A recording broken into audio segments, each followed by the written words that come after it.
to have a seizure. You just cracked me up. I'm so jealous. So, Yeah, turn this way, you gotta turn this way. oh, sorry. Show them off. We should put you next to the artwork in the community room. It's got Las Vegas mode, which we haven't tried yet. I think we should put it in the human mode. And you know the recording light was on the camera. So this is one of my Christmas cards. Cameraman Dan has a plan. This is important. So that's And it's now 5:15. I'd like to call this meeting of the Oregon Public Library Board to order. May I have a roll call, please? Sure, Steda, Here. Nelson, here.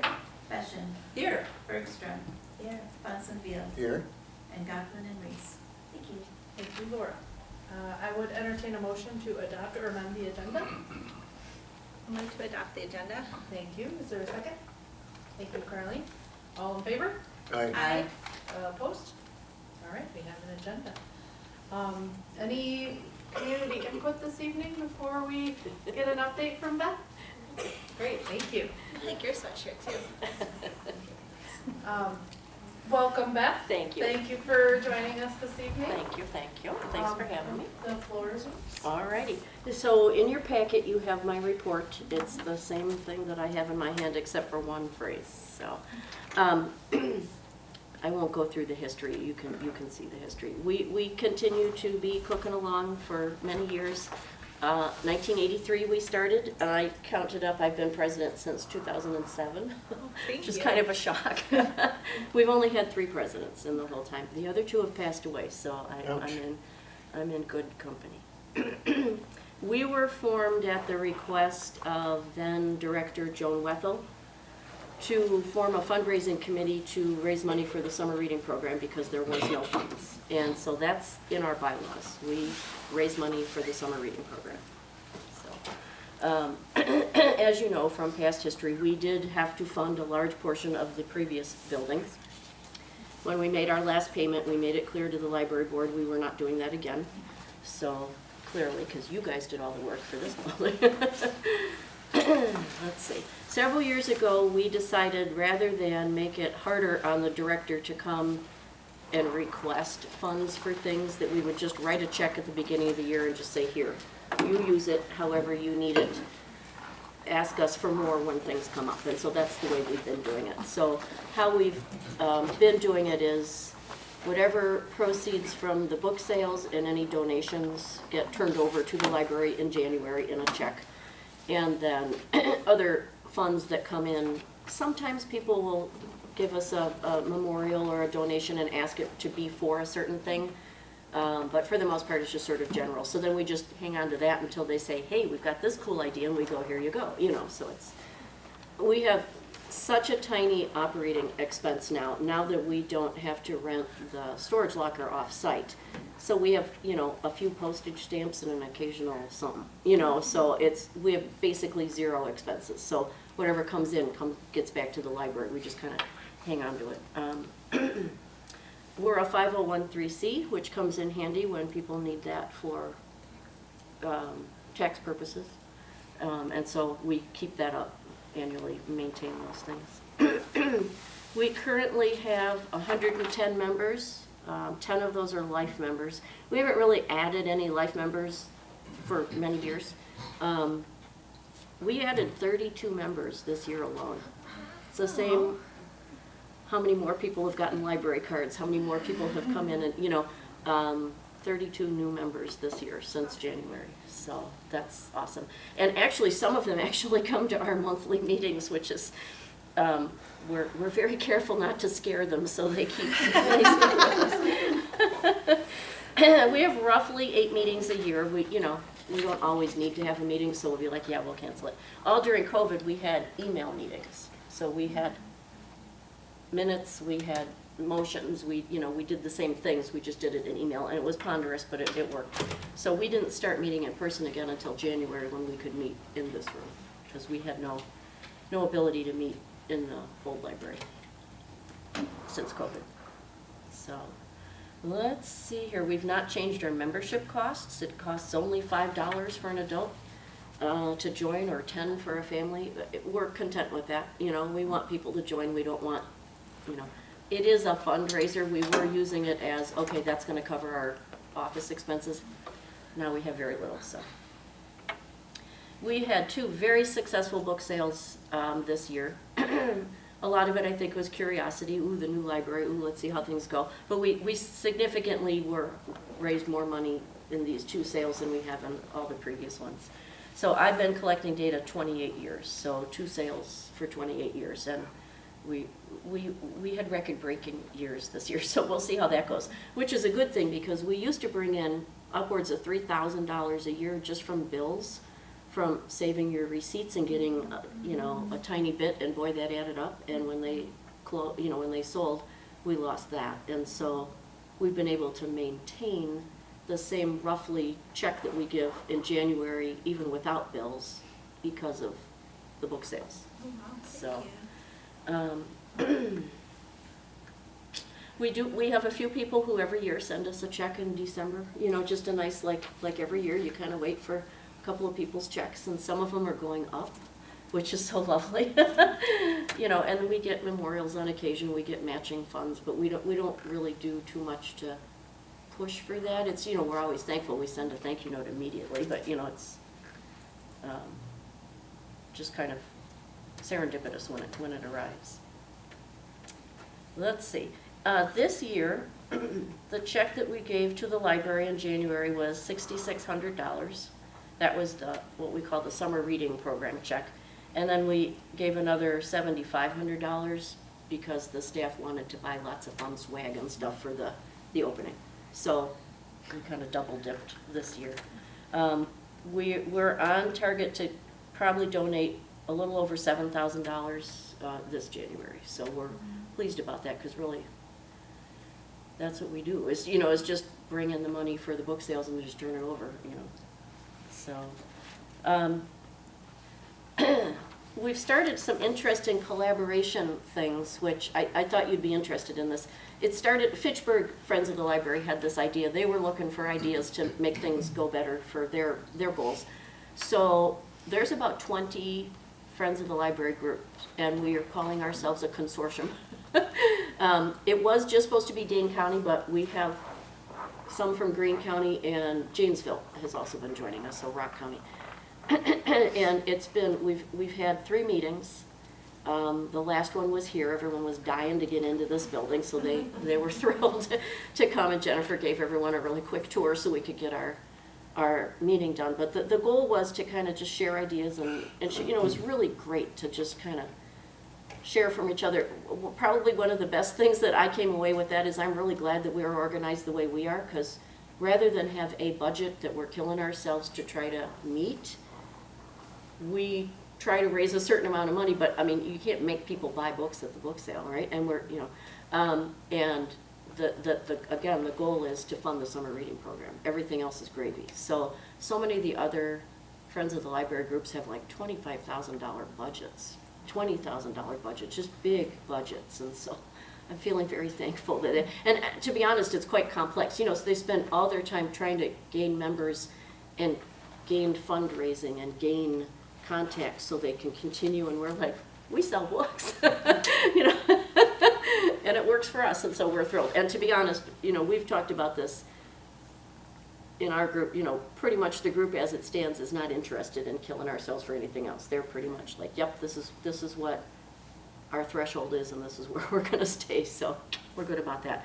As part of the collaboration, I certainly did realize that it has been way too long since we updated our bylaws, not that there are any killer important things, but someone had realized, I think it was through the community, Jennifer, what is it, that where the funds are kept, we sent money in several years ago to start like Oregon's fund for the Beyond the Page endowment? something like that. It is in one of the endowments. They had come in to talk to their group about things, and they're like, well, you need to check your bylaws. You need to have a non-discrimination policy in your bylaws, or you may lose out on some grants. So this next year, that's our goal, is to update and to add that, because if a grant comes our way, we want to make sure it doesn't get lost, or if the library is like, hey, we need this, you know, and it funnels through us, so we'll be fixing that up. So that was good. Another collaboration, so there's a local artist, Ken Anderson. You may have seen, there was an article in the Observer 2 weeks ago, and then it was on the Observer's Facebook page.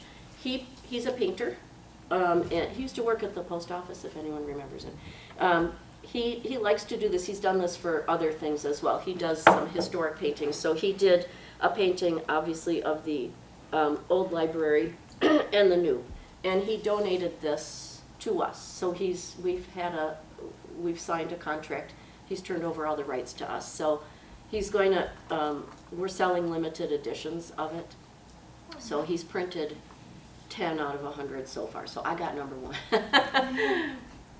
I bought number 1. I didn't just get number 1. But in any case, this is something that we are going to be having up on an easel at our book sales and trying to get, you know, some exposure this way. It's nice. It's, you know, this is just an 11 by 14 frame from Michael's, and it fits in there. It's a little bigger. You just would trim it, but no, it's very nice. He did also. Did he donate it to the library framed, or did he give you just the print? He donated 1 framed copy to the library. 1 frame. Okay, so it's already framed. Okay, yeah. Yeah, because otherwise if framing was an issue, we'd pay for that, but yeah. So, yeah, it's just nice. And he did it, you know, we didn't solicit it, he just came up and did it. If we're interested in ordering your copy or getting a copy, is there a way You we just reach out to me, yeah, Okay. yeah. So I have them, you know, the other 8, we've sold 2, so the other 8 you just have in a plastic sleeve and keep them nice and straight and flat, and they're $25. So. The other thing that he allowed us, because he's given us rights to that image, so I've taken the new building, this is now our thank you note that we send out that has the comment about how no goods or services were exchanged so people can use it for their taxes. But for years it had been a pen and ink drawing that another artist had done for us when we built the last building. So that had been our logo, and it was time for a new one, so it was just, again, serendipitous that Ken offered this to us, so that's how that goes. The only other thing we're exploring is maybe other ways to have people give us money. Right now, it's just cash or check. You know, when you do these sales, it can't be credit card because it means one of our cell phones is the one, you know, I'm not interested in anyone having their cell phone be a part of that. So we're looking into maybe Apple Pay or a QR code or some other things, so. If it means another couple of dollars or something more, you know, make it easier, so. Any questions? Just thank you for all you do to support the library, and I mean, the book sale is a huge amount of work, and so we really appreciate all you do. It's a lot less work now that we have, you know. Have you seen, I mean, if nobody has seen, you need to get the key and come see our storage room because it's so much easier. You know, and instead of eating up the community room for an entire week, well, more than a week, 8 days, like we used to have to do, and begging for people to bring a trailer and carry the world's heaviest tables out of the storage locker, and it's always cold weather, so you're always, and everyone's hurting their backs, and ugh, you know. So it's just so easy, you know, so we've been moving things in on a Thursday evening. They're pre-sorted, so people work in the 6-month period to like get the boxes as ready as they can be. And then set up Thursday evening, Friday morning, and then the sale starts Friday afternoon. Thank you, Beth, and thanks to the entire Friends organization for everything that you do for us and the community. We really appreciate it. Thank you. Thank And you. I know my son enjoyed riding his bike over to the book sale a few times. Honestly, it Hard-earned was money, so fun to watch kids riding their bikes and being all excited, that, you know, just to come across the street once this opened, so. Yeah. So thank you. I Good, appreciate thank it. you. All right, thank you very much. Okay, moving on to 5A, amending or approving minutes from our November meeting. We have just one correction that John Bonsiglio was at the last meeting, but got inadvertently missed on the roll call. So we would recommend that you add his name to the roll call as present. And thank you. I'll make a motion to approve with the amendment of John Bonsiglio being added. Thank you. Is there a second? I'll second. Thank you, Coral. Is there any further discussion or questions? Hearing none, all in favor? Aye. Opposed? All right, thank you. Moving on to review and payment of available bills and reviewing and accepting financial reports.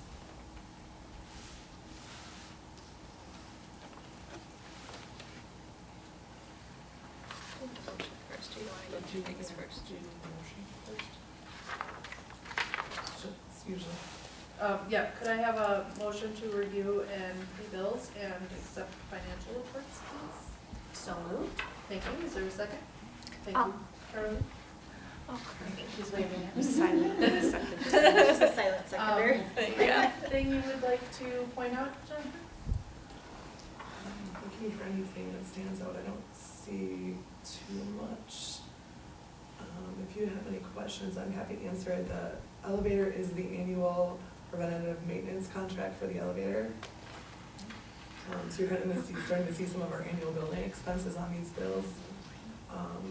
We also, the contracted janitorial services, we still have an employee, but the employee had a planned vacation, and right now the village only has 2 full-time janitor positions, and so, when one is gone, we're kind of still working out the system for, additional help to clean when the other is absent, so that's a work in progress, but that's what ANC partnership filled in for us for that reason. I have one question. Yes. And under new library expenses, the furniture, is that the end of the furniture now, or is there still? So, there'll be a few more things. So part of the reason is we wanted to make sure we filled all our bills and obligations before we spent things that were optional. There are a few things that we have on our wish list for furniture. We're hoping to add a bookcase for display to the teen area, and maybe a wall-mounted board so they can display events and have some engaging activities. We did get 2 additional tables for the YS area with 8 chairs. So there's just gonna be a few random odds and ends that we're trying to we kind of have a wish list to kind of, okay, now that we've been in this space for a year, we can kind of see how it functions and what's not quite working right. There's a spot along the wall over there that there's for some reason no outlets. We'd really like to add outlets because people constantly come up to the desk and say, hey, where are the outlets nearby? And so there's things like that that have come up just through using the space and seeing what's needed. I wouldn't expect any large expenses. Anything that we're aware of for general expenses has been incurred, but there's gonna be a few random, like electrical, low voltage expenses, and then some wish list items like furniture that will be kind of going down a list. But some of that's gonna take a little bit more time now, because we'll have to be contracting directly with the vendor versus going through the building project, so it's a lot more time intensive now than it was before, so it'll be kind of happening as time and money allows. Any other questions or comments? Should also comment that the Better Spedding invoice was for the changes we made to the community room, because of the sound issue we're having in there, so they changed the HVAC routing of the returns, so that now the sound is, they measured and the sound is much lower, so it's much easier for groups to use the room. Thank you. All right, all in favor of reviewing and payment of bills and accepting the financial reports, say aye. Aye. Opposed? All right, thanks, everybody. Moving on to information item A, library director's report. Alright, so, we had a 11-month warranty walkthrough with, our design team to identify any outstanding building items that either got missed on the punch list or that have come up since then. So we have a list of about 64 items that Tri-North will be working through to get all completed for us. As long as they're reported before the warranty's over on Friday, they'll still be covered by the warranty. And some items do, like the compressor and things, some of the HVAC systems, for example, have a longer than 1 year warranty, so it depends on what the item is. You probably have heard that the referendum survey deadline was November 11th. The village board in their packet for next Monday does have survey results that will be presented to the village board at next week's meeting, so if you're interested in that, you can check out their packet or attend or watch that meeting. The village is still working on reviewing the library impact fee and whether or not that needs to be updated now that we've actually had our expenses incurred and not just projected because of how that's calculated. We were a polling place in November, as you're all aware, and we attempted to cut over to BadgerNet, but then returned to our previous service provider due to some challenges with that. So those are just a few highlights. There's not a ton this month. I'm going to cover the main item of note as a separate agenda item later. Okay, thank you. Upcoming library events calendar. So you do in your packet have just some highlights of library events. One of the main events I want to point out is the end of the month. We're going to have an end of the year party. That's something we have historically done in collaboration with the some other entities, including the Senior Center, the Oregon, well, I'm totally going to butcher the name. The Wellness Coalition. Wellness Coalition, yeah. And then there's just lots of different entities involved in that, so I'm probably thinking of the wrong name to begin with. But it'll be Monday, December 30th. It'll be New Year's Eve, so the night before New Year's Eve. And it'll have a balloon drop from our second floor at 7 p.m. So that'll be exciting to actually have here. And this year it's all going to be at the library, and so it'll be nice to have different spaces and to be able to have a single location for folks of all ages. And will still be intended to be hopefully a fun event for all ages. We do have some other events. One of the other interesting events that I'd like to highlight is we've been doing we have a volunteer job coach that has been offering sessions here at the library, and that's been well received by folks who've used that, and so it's a nice service for adults who might be looking for employment assistance or making a career change. And then we also have just the overall event for the month. Busy month. It is. We do also have some special operating hours at the end of the month, so just note those if you're visiting. There's 2 nights where we close at 6 p.m. and that's a little atypical. Thank you. Moving on to the monthly statistics. Just including those, nothing particular stands out. If you have any questions, I'm happy to answer those. Just continue to be really busy and well received by the community. Yeah, great to see those numbers continue to increase year over year. Thank you to everybody and everything they're doing to meet all of those demands. Let's see, moving on to committee reports. I don't think we have any this month. Okay. Any village board announcements currently? The survey results were actually in last week's, is it just last week? Yeah, just last week's packet. The folks from Community Perceptions came and presented the results. And it looks as though the base plan is the one that is most palatable. Is that a good word? Palatable to community residents, and oddly enough, there wasn't a lot of support for increasing it just a little bit to get rid of the wheel tax and the streetlight fee. So I think there's no final decision that's been made, but I would foresee that would probably be the case. Things are continuing as far as the next steps in the senior center, and also in the hiring process for a new director of public works. I think those are the biggies. I think it was a civic campus master. There was something else on there. Yeah, there's something else that's new. Survey But results the was- survey was, yeah, I think you're right, it is, because that's already been to the plan commission, and I did go to the plan commission meeting, and yeah, then it wasn't, and then it is, yes, you're right. Yeah. But the survey results are very interesting, and I think very telling about kind of where people are with everything that's coming down the pike. Thank you, Caroline. School district announcements? I'll just go over Monday night's meeting, because it was a meeting of note. We had a successful audit, which is always really good to hear. We spend a lot of time talking about how our money is spent, and it's always positive when an outside person says, good job.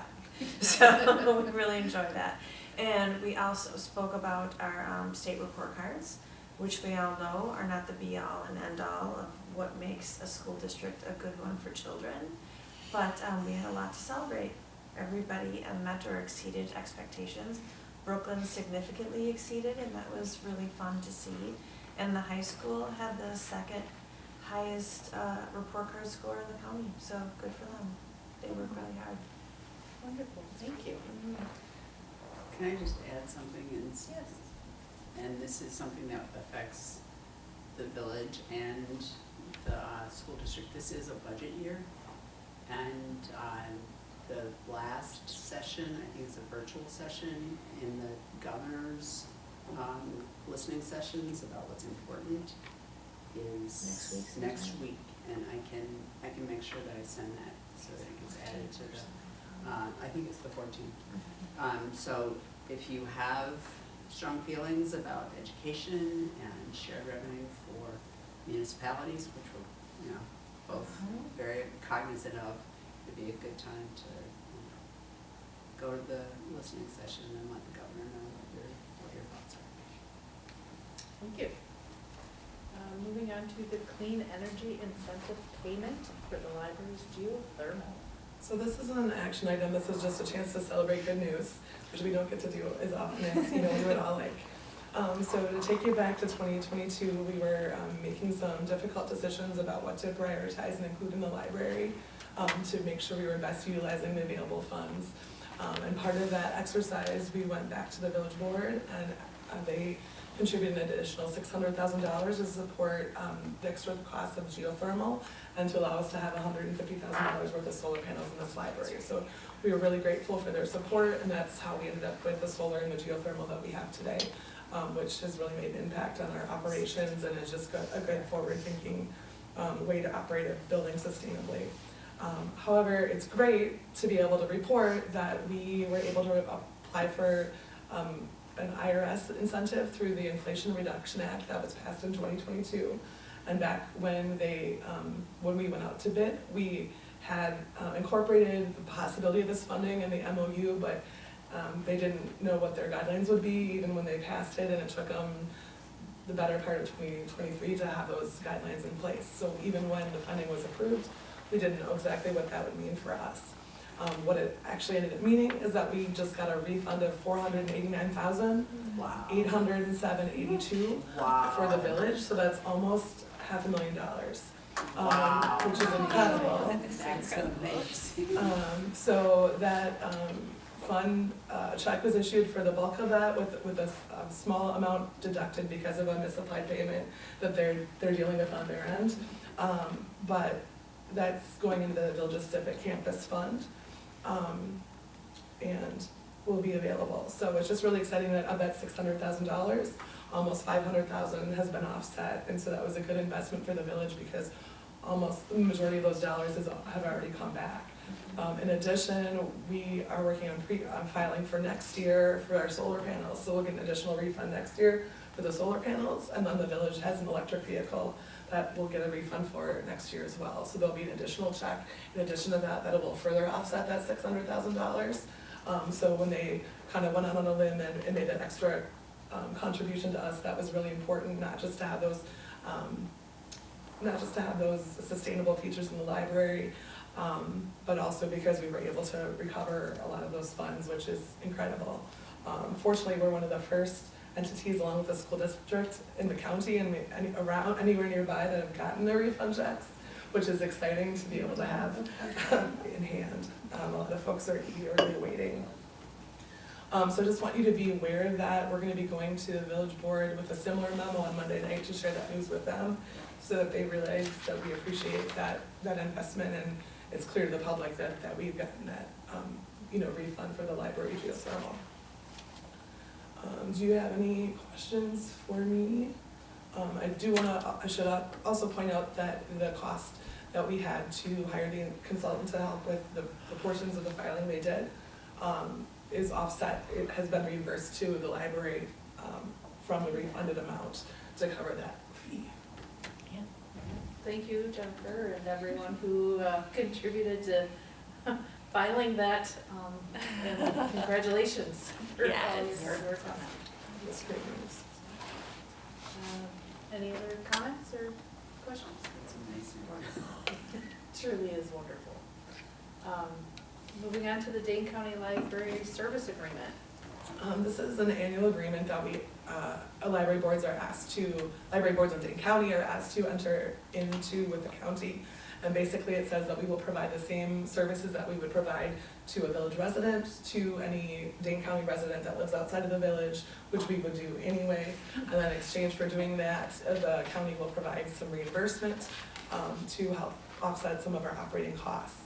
And in this agreement, it stipulates what those reimbursement costs will be. So it's a total of, I'm missing the total, I don't know why. I can't think. 191,523, does that sound right? Oh, here it's at the end, yeah. So the total will be the 245,998, and there are two portions. One is based on, the first portion is based on operational services, based on use in terms of checkouts by county residents, which we hope will go up based on more people using the new library. And then the other part is a facilities fee based on the square footage of your facility. So we anticipate that that will also go up next year because it will include our new square footage. There is a delay, so this is still based on the data from the old library. And so that will hopefully help with some operational funding in our 2026 operating budget. Thank you. I would entertain a motion to approve the Dane County Library Service Agreement for the extension of library services for 2025. I'll make that motion. Thank you, Coral. Is there a second? Thank you, Carolyn. Any questions or discussion? Hearing none, all in favor? Aye. Opposed? All right, thank you. Moving on to adoption of the final 2025 library budget. Each year the village board go through their budget process, and the final numbers are always just a little bit different than what we submit, and part of that is because some numbers like insurance for property insurance, private insurance, health insurance are usually a little different by the time they get to this point of the process where they approve it versus when we're making our request. And so there's no substantive changes to this budget request over what you had approved as our request. But I am asking you to adopt it as your final budget for next year just because there are those changes to those minor items like insurances. And those are the only ones that I'm aware of that there were changes to are the insurances. And then the additional one is there's a section of the building operations costs for public works wages. And each year that number is provided by Public Works. And we hadn't been able to receive that from them in time for this budget, and so it was updated after they were able to look at their staffing numbers. Is there a motion to approve the final 2025 library budget? So moved. Thank you, Jen. Is there a second? Thank you, Jenna. Any questions, comments? All right, all in favor? Aye. Opposed? All right, we have our budget. Community survey report and update on possible 2025 referendum. So I just wanted to be transparent with you about what the village board was looking at. So you do have the survey report in your packet that Carleen referred to being in the last village board meeting. So I'd encourage you to just look through that. It does talk about the survey response rate, the margin of error, the demographics of survey respondents, and then the feedback they had on each of the plans. So this was the base plan that Carleen was talking about, and the feedback on support for that base plan. So what the village board will be considering next week will be whether or not they want to move forward with a referendum question, and if so, what the scope and what the purposes of that would be. Martin has removed some items from this base plan to lessen the amount to make it hopefully more receptive to folks who maybe weren't excited about it, but also still in the spirit of moving the village forward with some necessary services. So the village board will be considering that updated proposal and whether or not to proceed with that next week. So you can, again, see that here. I also included the memo he had for the village board about the survey results and next steps. You can kind of see the timeline. But my understanding is that they have to finalize, if they do choose to pursue a referendum, they have to finalize the referendum question in January. And then that would be included in the spring election. I guess, again, this isn't an action item, but we just want you to be aware of it. I have a question, Jennifer. Yes, It talks about adding library staff positions as well. yes. So the difference between the 2.3 plan and the 1.9 plan that he's providing to the village board does not make any changes to library staffing. So the same level of library staff additions is included in both of those versions. Okay. So we would be ecstatic to have the 1.9 plan move forward. Yeah. Does that answer your question? Well, yes, I think it's great that we can have the available staffing. I mean, we want to be able to provide you with the services you require, right? Yeah, so the staffing levels in that reduced plan would be identical as what had been for the library as what was in the 2.3 million plan. There are some other staffing that has been reduced from the Sure. request, but we're fortunate that our requests so far have been included at the same level. It looks like they were floating a concept of a 3.9, and that doesn't look like it has a lot of support. Yes, I Yeah, think so, it's pretty clear that the level of support, the most palatable plan is the base plan. Sure. Everything else kind of dropped off and pretty significantly. The response rate for the survey itself was considered really good. And you can see the demographics of the folks who responded.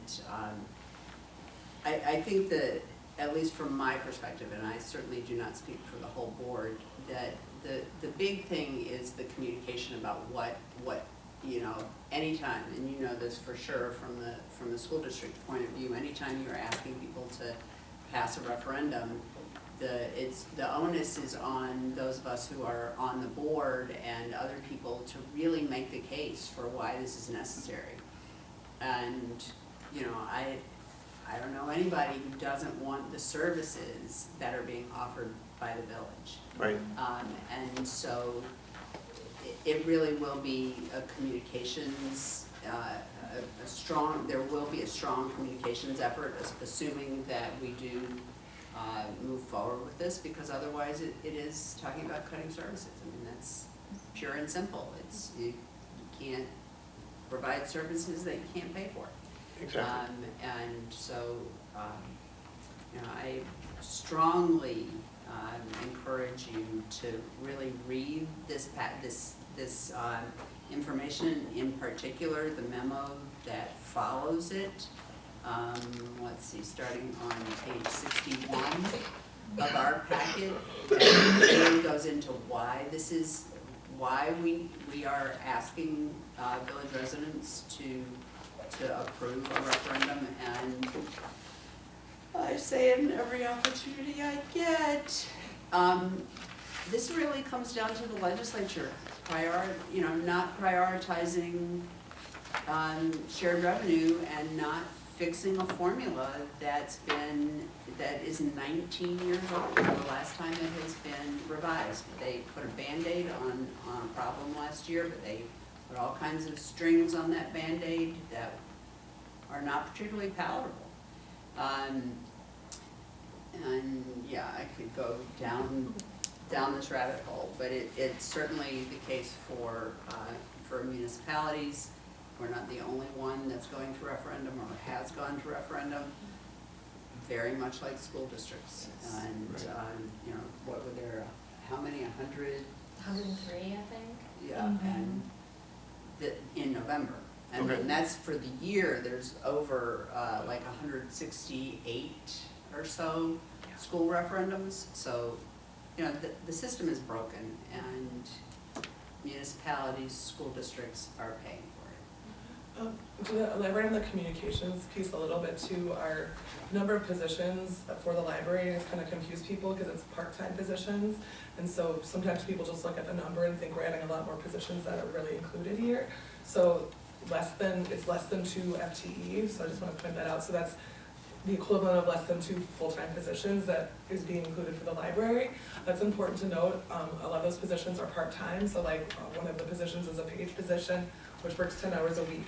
And those are, it's not a very expensive position. Also, there's no benefits like health insurance, paid time off for those positions. And so because of part-time, there are some reduced costs for a lot of those positions. And so we may suggest that they change how they present that, because a lot of people were just looking at the number and just assuming it's full-time positions and not really understanding that really we're just adding the equivalent of less than 2 full-time positions as part of this request. Good clarification, Jennifer, thank you. Any other questions or comments? Okay, moving on to amending the study room policy. We've been in the building almost a year now, and one need that's come up is just desire to add some language about the study rooms having windows and that people cannot obstruct or block those for any reason. We've had some folks with some test taking needs that would require them to entirely obscure the entire windows, which we don't feel comfortable with for safety reasons, and we have other language that we feel covers denying that, but we just want to have that spelled out clearly for our staff. We have to tell folks, I'm sorry, you can't do that, so it's a little bit more clear. A lot of those have rigorous requirements, which they think would be ideal to take at a library, but really maybe not such a good fit for what they really need once they get down to it. So for safety reasons, we just want to be able to see in the space and know what's going on in all those spaces. Is there a motion to approve the amendment as indicated in our packet? I'd like to make that. Thank you, John. Is there a second? Sure. Thanks, Carly. Any discussion or questions? I do have one question. So if they can't use the study rooms because they can't block the windows, there really is no place in the library then that they So we had somebody taking an exam that had extremely rigorous exam requirements, including they can't be in a room that has, computers, there can't be anything electronic, you can't have any window in the space, if you have windows, they have to be blocked, and so it's just not a good fit for the environment that we had. But that test also had a proctored option, so they could go to a testing facility, and so there are other options. And so basically, this is just helping people find a better option, and instead of assuming that we can do it. Because I think we've had 3 or 4 inquiries over the course of a year, and we just want to make sure that we're treating all users the same and having that level of safety so we can see what's going on inside the room for whatever. Safety, medical, whatever, we want to be able to know what's going on in those spaces. Understandable. Any other questions? Okay, all in favor of amending the study room policy? Aye. Opposed? All right, thanks, everybody. Moving on to the Cintas Fire Protection Services Agreement. So this is just continuation of the existing service. It's code required that we have our fire extinguishers inspected on certain basis and then check on our emergency exit lighting. So the village in the past has contracted with this company, and we'd like to just renew that service for 1 more year. Okay, is there a motion to approve the Cintas Fire Protection Moved. Services Agreement? Thank you, Jack. Second? No, you go ahead. I'm just too polite around here. Any questions, comments? Hearing none, all in favor? Aye. Opposed? All right, thank you, everyone. And then moving on to the proposal from the Bruce Company. So this year we received kind of control of the landscaping kind of in the midsummer, like July. And the landscaping maintenance is done by our friends of the library, who is doing it on a volunteer basis. Because of the late time in the season and the switch over, a lot of weeds were kind of able to establish themselves, and because it's the first time we're in the site, there's some weeds from the previous function that are kind of coming through. So we kind of would like to just kind of reset everything next season as a one-time thing to kind of get it back to where we want it to be. We just want to make sure that the landscaping doesn't get out of control.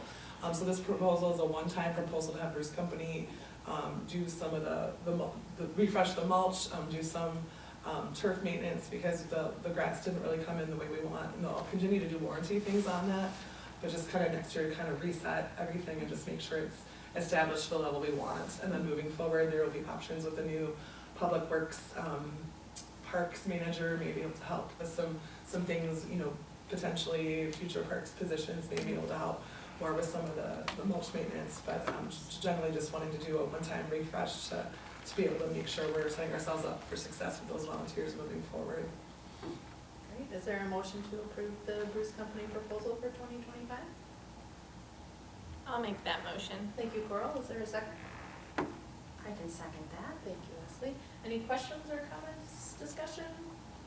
I guess my only question would be what kind of herbicide they're using, just because of the runoff to the, you know, to the marshy areas. I do not know the answer to that. If you want to wait to approve it, I can check and get with them and get back to you for the next.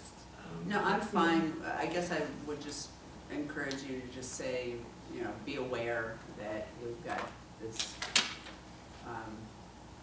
Environmental. wetland, yeah, wetland, kind of fragile wetland right next to us, and use herbicides that are not gonna be harmful. And they've got all that, And they were the installing yeah, contractors, so that they are aware Yeah. kind of some of those things. yeah, I'm sure they Thank you, are. Coral. They, one of their facilities is right next to the Sugar River, and they have to be super careful over there, so I'm sure that they've got everything that they need. Thank you. All in favor of approving the 2025 Bruce Company proposal? Aye. Opposed? All right, thank you, everybody. We are at the end today. Please note that our next meeting will be on Wednesday, January 15th. This is a week later than normal due to the holiday, so just make note in your calendars. Are there any requests for future agenda items? Hearing none, I'd entertain a motion to adjourn. So moved. Thank you, Carleen. Is there a second? Second. Thanks, John. All in favor? Aye. All right, we are adjourned. Thank you, everybody.